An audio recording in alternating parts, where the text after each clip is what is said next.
anduvimos, venimos y todo el tema, ¿verdad? Y pues dando ya la información ahí correspondiente a cómo vamos a estar trabajando la próxima semana.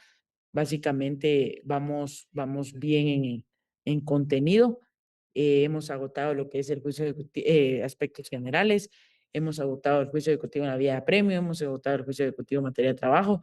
Hoy el IC va a entrar, pues esperemos que le dé tiempo, pues si no mañana, LIC, se me dice por ahí, a efecto que le dé tiempo con ir agotando el tema del ejecutivo común, como regularmente se le conoce, ¿verdad? Así que Lick queda en el uso de la palabra para pues poder compartir conocimiento aquí con los compañeros. La presentación, si desea, Lick me la puede hacer llegar y con gusto pues se las compartimos a los demás estudiantes. Muy bien. Muchas gracias, Lick. Ahorita precisamente ya conecto la diapositiva. Y sobre todo, y muy importante, ¿verdad, compañeros? Hoy les digo, hoy tengamos a la mano nuestro Código Procesal Civil y Mercantil. Terminamos la semana pasada y el examen, pues básicamente trató sobre lo que es el juicio ejecutivo en la vía de apremio. Eh, Hay una característica, yo siempre lo he dicho, el juicio ejecutivo en la vía de apremio, pues es un proceso ejecutivo donde lo que se pretende, ¿verdad?, cobrar es una cantidad de dinero firme, líquida y exigible y de tiempo vencido. Muchas veces tenemos ese inconveniente, y lo digo así de esta manera, de no saber decidir cuándo va a ser un título ejecutivo para un juicio ejecutivo común o un juicio ejecutivo en la vía de apremio. Entonces, eso es importante, ¿verdad? Respectivamente. Por favor, yo les voy a pedir que abramos nuestro Código Procesal Civil y Mercantil y nos vayamos inmediatamente al último artículo del cual nosotros tuvimos mención. Si usted se recuerda, la frontera, le digo yo, es el artículo 325, 326 de su Código Procesal Civil y Mercantil, ¿verdad? El 326 es el último artículo, lo digo así, del juicio ejecutivo en la vía de apremio. Entonces, para mí es importante que nosotros vayamos a un artículo muy, muy importante.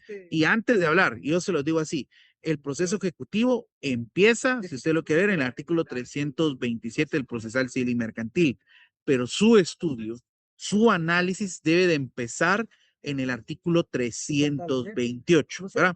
Por favor, no sé si hay algún cuasi voluntario, siempre lo digo así, que quiera darle lectura al artículo 328 del Código Procesal Civil y Mercantil, por favor, es importante, ¿verdad? Como tal. Buenas tardes, licenciado. Le leo yo. Por favor, muchas gracias, Esther. 328. Integración del procedimiento. Además de las disposiciones especiales previstas en este título y en el siguiente, se aplicarán las normas correspondientes a la vía de apremio.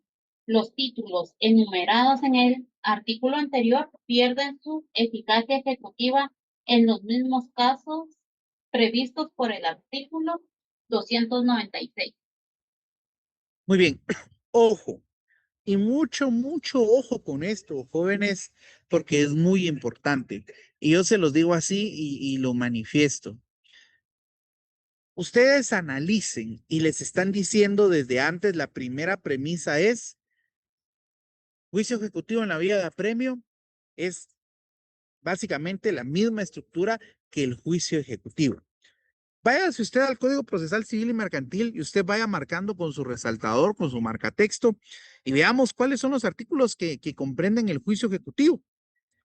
Váyase al artículo 327, título segundo, capítulo primero. Vean ustedes, juicio ejecutivo, primer artículo.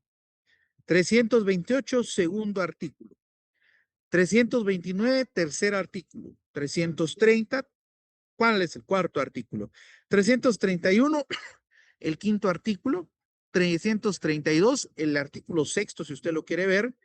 Y vea como tal, 333, 334, 335, y ahí terminó. ¿Cuántos artículos hay? Y miren usted lo importante, la base, la estructura, es el juicio ejecutivo en la vía de apremio, ¿verdad? Como tal. Lo importante que usted debe tomar acá en consideración, compañero, es que al juicio ejecutivo, mal llamado común, Yo lo digo mal llamado porque el Código Procesal Civil y Mercantil solamente lo denomina como juicio ejecutivo.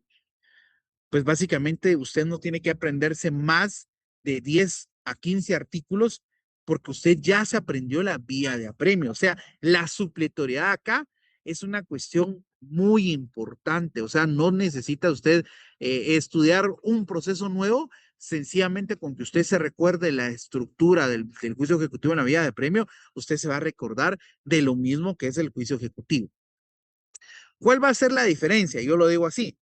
Los dos juicios ejecutivos, el juicio ejecutivo y el juicio ejecutivo en la vía de apremio, lo que van a perseguir es cobrar una cantidad de dinero firme, líquida y exigible. Los dos juicios ejecutivos, así de sencillo. ¿Cuál va a ser la diferencia? Los títulos, así de sencillo. Entonces, para esto, por favor, yo les voy a pedir que nos vayamos a lo establecido en el procesal civil y mercantil en el artículo 327. Ese es el artículo 327 del Código Procesal Civil y Mercantil, y ese es el principal, ¿verdad? Como tal. Entonces, por favor, márquelo ahí, téngalo ahí bien a detalle. Yo ahorita le estoy compartiendo mi pantalla completa, ¿verdad? El juicio ejecutivo, artículo 327. ¿Cuál va a ser la diferencia entre un juicio ejecutivo en la vía de apremio y un juicio ejecutivo? Pues básicamente los títulos ejecutivos, así de sencillo.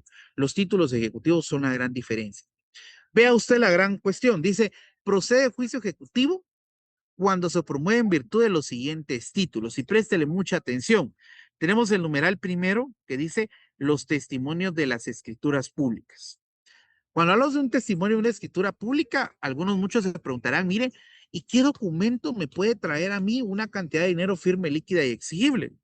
Bueno, recuérdese usted, hay un contrato, esto es de naturaleza civil, que se llama mutuo. Si el mutuo se celebró en una escritura pública, pues ¿qué es el mutuo? Es cuando una persona viene y le presta una cantidad de dinero a la otra. No se dejó una fianza, no se dejó una hipoteca, no se dejó una prenda, pero yo lo quiero cobrar. ¿Qué hace el acreedor? Plantea un juicio ejecutivo. ¿Y cuál va a ser el título ejecutivo? El testimonio de la escritura pública donde se hizo constar el mutuo. Eso es lo primero.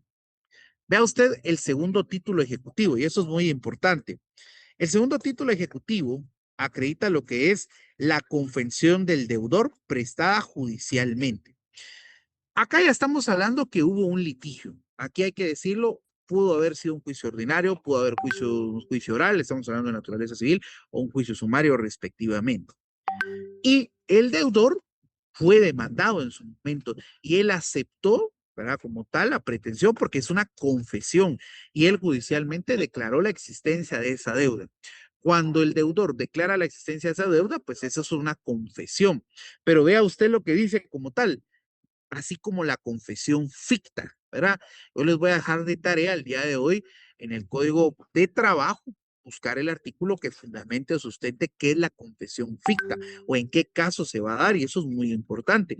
Posible pregunta de examen, desde ya se los estoy anunciando, ¿verdad? Pero es importante entender en qué momento se puede dar una confesión judicial, ¿verdad? Y como lo digo, pues esto básicamente es cuando el deudor, ya estando en un litigio, él pues le hicieron la pregunta, mire, usted le debe a Pedro Palito de los Palotes la cantidad de 2,000 quetzales, y él dijo sí, ¿verdad? A ver, y que ahí está la confesión judicial, pero ahora la pregunta va a ser, y esa va a ser la tarea, ¿qué es la confesión ficta? Eso es una tarea que les voy a dejar. Vean ustedes el numeral tercero, ese es un tercer título ejecutivo donde se acreditan los documentos privados suscritos por el obligado o por su representante legal y reconocidos, vean ustedes ahí como tal, o que tengan reconocimiento ante juez, de acuerdo con lo dispuesto en los artículos 98 y 184, los documentos privados con legalización notarial. Pasa mucho el caso, y yo lo digo así, que las partes cuando están celebrando un mutuo o un arrendamiento, es donde más se suele frecuentar estas circunstancias, pues vienen y hacen el documento privado, inclusive lo hacen en hoja papel bond, tamaño carta, tamaño oficio, o sea, queda a discreción. Recordemos que los documentos privados son faccionados, son realizados al real saber y entender de las partes. Pues entonces vienen, ¿y qué pasa? La persona que en algún momento tiene la iniciativa dice, miren, hagamos la legalización de firmas, ¿verdad? Como tal. Ese documento privado, su estatus es de ser un documento privado, ¿verdad? Como tal. Pero tiene cierta validez, vamos a decir, un poco más allá de ser un documento cuando se legaliza la firma por parte, ¿verdad?, de los comparecientes, por parte de las partes, ¿verdad?, respectivamente.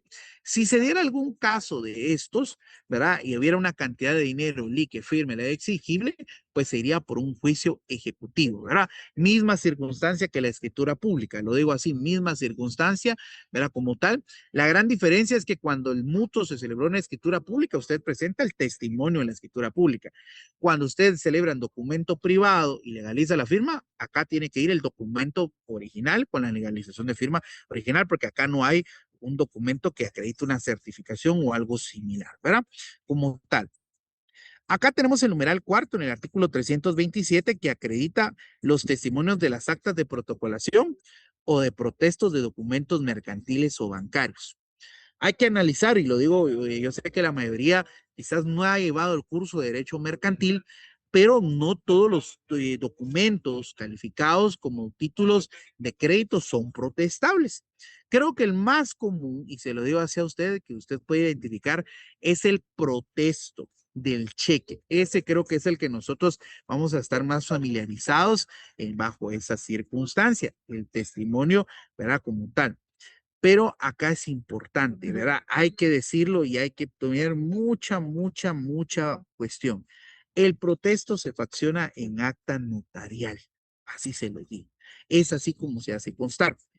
Pero quiero que usted preste mucha atención, donde se dice testimonios de las actas de protocolación de protestos de documentos mercantiles o bancarios. Yo no sé si usted ha tenido o tiene una cuenta de ahorros, ¿verdad? Y es importante entender y comprender qué es una cuenta de ahorros. Y algunos se preguntaron, ¿y qué tiene que ver eso con lo que vamos a ver? Pues le cuento que la ley de bancos y de grupos financieros establece que es un título de crédito y es un título ejecutivo la libreta de ahorros. La libreta de ahorros, fíjense ustedes, es un documento bancario que básicamente nosotros decimos va a acreditar cuánto dinerito tenemos guardado en nuestra cuenta bancaria. Pero es un documento especial, no es solamente algo que usted tenga, y usted dice, yo lo perdí. No, la importancia de una libreta de ahorro es que la ley de bancos y de grupos financieros la acredita como un título ejecutivo, ¿verdad? Un título ejecutivo. Entonces, la importancia de ese documento creo que resalta un poco más, ¿verdad? Bajo esa circunstancia, ¿por qué? Porque entonces, si se va a ejecutar, sería por el juicio ejecutivo, ¿verdad?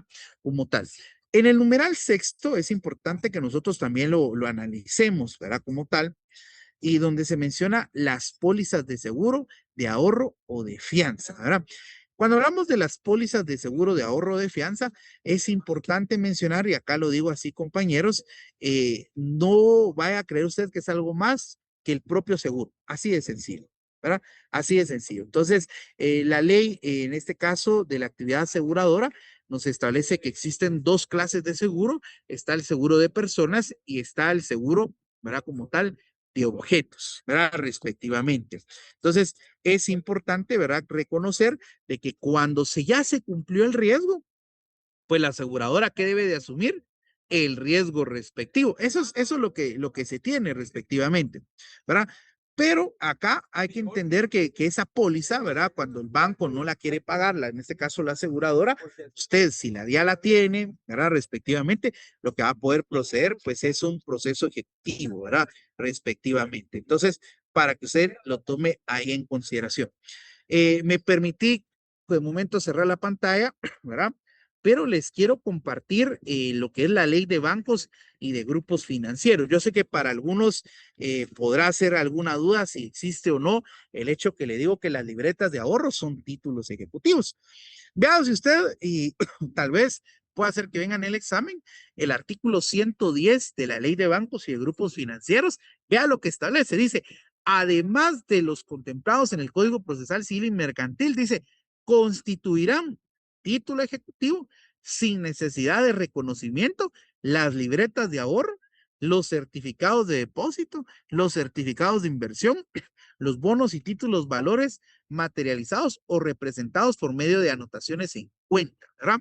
Entonces, para aquellos que les gusta dejar tirada la libreta de ahorro y que no lo sabían, pues ahora sépalo, que la tiene que conservar, ¿verdad? Porque en algún momento usted puede tener algún problema con algún banco, necesita retirar el dinerito de su cuenta y no se lo quieren dar. ¿Y cómo lo va a poder hacer usted cuando promueve un juicio ejecutivo? ¿Y cómo va a acreditar usted cuánta plata tiene en su cuenta? Pues lo va a hacer a través de la libreta de ahorro, ¿verdad? Eso yo se lo comparto, ¿verdad? Porque es un título, vamos a decir, calificado especial, ¿verdad? Porque está regulado en otra ley, pero es del ámbito y la materia propiamente dicho financiera, ¿verdad? Del derecho bancario.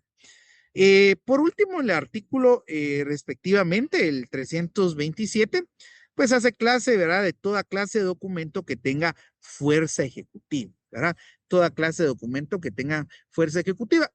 Volvemos a reiterar, ¿verdad? Como tal, lo mismo que establece el artículo, ¿verdad? Como tal, respectivamente, eh, 110 de la ley de bancos y de grupos financieros, ¿verdad? Bajo esa premisa. Leo acá una pregunta y pregunta Flor de María y la cuenta monetaria. Recordemos que las cuentas monetarias no manejan libretas de ahorro. Recordemos que una cuenta monetaria tradicionalmente los bancos lo que manejan es un cheque, ¿verdad? Respectivamente. Puede existir una libreta que acredite, pues como tal, pero recordemos, yo se los digo, no quiero adelantar mucho, no es lo mismo, no es el mismo giro una libreta de ahorro que una libreta o una cuenta de ahorro que una cuenta monetaria. En la cuenta de ahorro usted tiene proyectado, ¿verdad? Que capitalice intereses de forma mensual, trimestral y anual, mientras que una cuenta monetaria no tiene esa perspectiva. Entonces, son diferentes formas y representan un mismo contrato, sí, es el contrato de depósito mercantil, ¿verdad? Respectivamente, pero son diferentes funciones. A ver, Johnny, le voy a dar el uso de la palabra. ¿Qué tal? Mucho gusto, buena tarde. Buena tarde. Con respecto a la confesión ficta, yo estaba viendo, no sé, usted me corrobora si es el artículo 141 del Código Procesal Civil y Mercantil. Fácil. Quiero que ustedes primero me identifiquen cuál es la diferencia entre la confesión judicial y la confesión ficta. Porque fíjate que para la materia procesal civil y mercantil, sí, te digo, ese es el fundamento, pero quiero que ustedes analicen. No es lo mismo una confesión judicial que una confesión ficta, porque hay diferentes cuestiones y se da mucho apegado con el tema de la prueba y de la rebeldía, pero yo quiero que ustedes me lo digan, ¿verdad? Respectivamente. Y en laboral, eso es fundamental, ¿verdad? Pero sí, efectivamente. Te pregunta Muchas Freddy gracias. Ocaña, ¿y los seguros TC? ¿Me podrías ampliar qué significa el acrónimo TC? Yo ahorita no lo tengo presente, ¿verdad? Como tal, pero, ¿verdad? Sí es una interesante pregunta. Uno siempre aprende cosas nuevas, y lo digo yo, todo el día, ¿verdad? Entonces, de momento, yo creo que identificamos cuáles son los títulos ejecutivos. Un parteaguas, si yo lo digo así como tal, es algo. El parteaguas acá, patojos, es que usted lo puede ver, lo puede evidenciar, ¿sí? Que los títulos ejecutivos acá no tienen esa, si bien es cierto, representan y acreditan una cierta y relativa certeza jurídica, pero son un poco más ambiguos, son un poco más, vamos a decir, destruibles en cuanto a su eficacia, porque pues hay algo que en algún momento pueda hacer que converja o no converja, ¿verdad? Respectivamente, ¿verdad? Y ustedes se preguntarán, ¿y a qué quiere aludir? No es lo mismo que usted tenga un crédito que ya está garantizado con una prenda o hipoteca a tener un documento que ya tiene una prenda o hipoteca, o sea, son diferentes cuestiones. Es un crédito, sí, pero lo que pasa es que aquella está más acuerpada, tiene más garantías, pero esta no, ¿verdad? Respectivamente. Entonces, eso es importante. A su vez, usted puede ver, yo lo digo así, muchos juicios ejecutivos muchas veces se caen cuando son en documento privado porque el acta de legalización de firma la hizo mal el notario. Es que existe el principio de fe pública, sí, pero a veces los notarios no está aquel principio de unidad de acto que en el momento que hacemos el documento privado, en el momento legalizamos la firma. No, a veces ha pasado de que hasta que se da el problema, legalizamos la firma. Entonces, son cositas que se pueden ir dando y que pueden, como decimos nosotros en el bajo mundo, votar un juicio ejecutivo, aunque tenga bases sólidas, pero el título no es como que dé mucha confianza. Lógicamente, pues se van a dar circunstancias más allá, ¿verdad? Como tal, y ya las vamos a ver en un momento, ¿verdad? Entonces, yo quise tomar esta referencia, primero entender cuál es la gran diferencia, lo digo así, sustantiva, entre identificar cuál es la diferencia de un juicio ejecutivo o un juicio ejecutivo en la vía de apremio. Y ahora lo que quiero evidenciarles a ustedes, y yo quiero que vaya usted con su código procesal civil y mercantil versus su esquema, es que vayamos nosotros ahí de la mano, ¿verdad? Entonces, por favor, no sé si se está compartiendo mi pantalla. Ah, y los seguros de tarjeta de crédito. Los seguros de tarjeta de crédito, Freddy, son un seguro que recae sobre cosas, no protegen a la persona. Un seguro que protege a la persona es un seguro de vida, es un seguro de accidentes y a su vez, pues también, ¿verdad? Como tal. En cambio, este es un seguro que recae sobre una cosa. ¿Y cuál es la cosa? La tarjeta de crédito, ¿verdad? Como tal. Recordemos que en materia de derecho mercantil, hoy en día uno de los principios es la poca formalidad y que se va convirtiendo en forma dinámica. El comercio es dinámico. Hace 40 años nadie iba a creer que en un dispositivo usted podía tener una tarjeta, ¿verdad? O sea, ha cambiado mucho, ¿verdad? Materia laboral, muy bien. Analicen. Yo les digo, analicen. Norma Beatriz, yo la felicito, pero yo quiero que analicen cuál es la diferencia entre una confesión y una confesión ficta, ¿verdad? Muy bien, me confirman algunos de ustedes si la pantalla se comparte íntegramente, si está como tal, porque pues a su vez vamos haciendo un pequeño ejercicio respectivamente, ¿verdad? Entonces, yo se los digo, los títulos ejecutivos enunciados en el artículo 327 pierden su eficacia a los 5 años porque no están garantizados ni con prenda ni con hipoteca. Así de sencillo. Y el artículo 296 del procesal civil y mercantil es claro, ¿verdad? Que si el título ejecutivo pues es simple, es garantizado por 5 años, pero si es un título ejecutivo que tiene prenda o hipoteca va a ser por 10. Hubieron algunos que en el examen me sorprendió el hecho que